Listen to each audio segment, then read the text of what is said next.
Ces derniers temps, je vous parle pas mal d'émulation. Et il y a une émulation que j'ai un petit peu zappée, c'est l'émulation des consoles portables. Tout simplement parce que ce n'est pas la même utilisation si on y joue sur PC plutôt que sur une console portable en fait, tout simplement. Et du coup aujourd'hui je vais vous présenter une manette Bluetooth qui va vous permettre de jouer à n'importe quel jeu sur votre téléphone ou presque.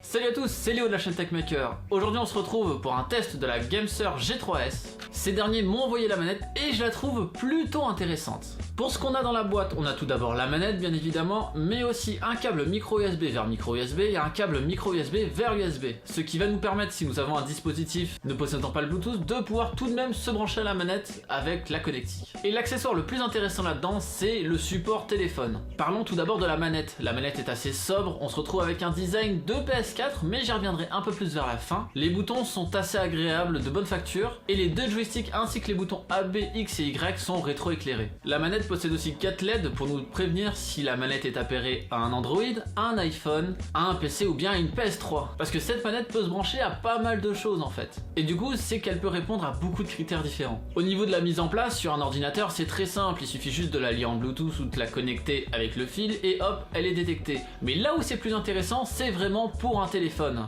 Tout simplement grâce au support que j'ai présenté plus tôt. Sur ce support, il suffit juste de clipser la manette qui rentre parfaitement dessus, vu que c'est étudié pour, et de mettre son téléphone au-dessus. L'avantage, c'est qu'on peut mettre quand même un téléphone assez gros, par exemple moi j'ai un OnePlus One, et ça rentre très facilement. Derrière, au niveau du poids de l'objet, on ressent quand même que le téléphone est plus lourd que la manette, évidemment, par exemple pour ce téléphone-là, mais le support tient très bien, on pourrait même retourner la manette pour justement jouer de manière allongée sur son lit, et le téléphone ne tombera pas. Pour ce qui est des jeux compatibles, en fait c'est très simple, ça dépend si le jeu en lui-même est compatible ou non avec une manette. Par exemple, sur un jeu tel qu'Adventure Capitalist, là vous pourrez essayer de lancer le jeu avec la manette, ça changera absolument rien. Par contre, des jeux tels que Little Big Adventure, vous pouvez les lancer et ces derniers vont reconnaître automatiquement la manette et au niveau de la sensation de jeu, ça devient juste 1000 fois meilleur parce que clairement l'ergonomie n'est absolument pas la même. Et un autre point fort qui est vraiment très appréciable, c'est au niveau des émulateurs. Parce que justement la manette va reconnaître aussi les émulateurs tels que My Boy par exemple pour la Game Boy Advance.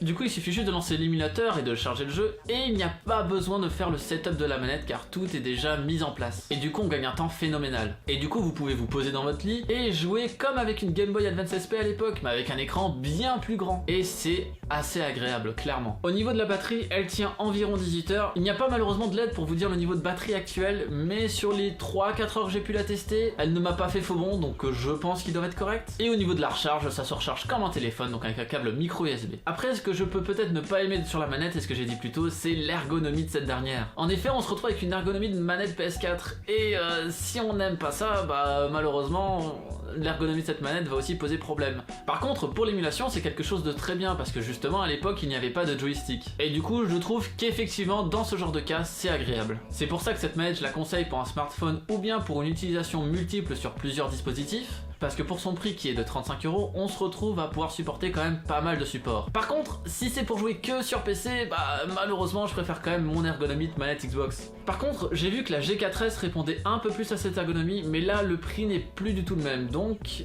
c'est à voir encore une fois. Ça dépend de votre utilisation tout simplement. Et voilà, c'était tout pour cette présentation de manette que je trouve vraiment intéressante. En même temps que cette vidéo sort, je vous fais un petit concours pour gagner cette manette. Tout ce qu'il faut faire, c'est aller dans la description et regarder comment participer sur les différents réseaux sociaux. Comme d'habitude, si vous avez aimé la vidéo, n'hésitez pas à vous abonner, à laisser un pouce bleu et à partager la vidéo partout où c'est possible. C'était Léo de la chaîne TechMaker et je vous dis à la prochaine. Salut!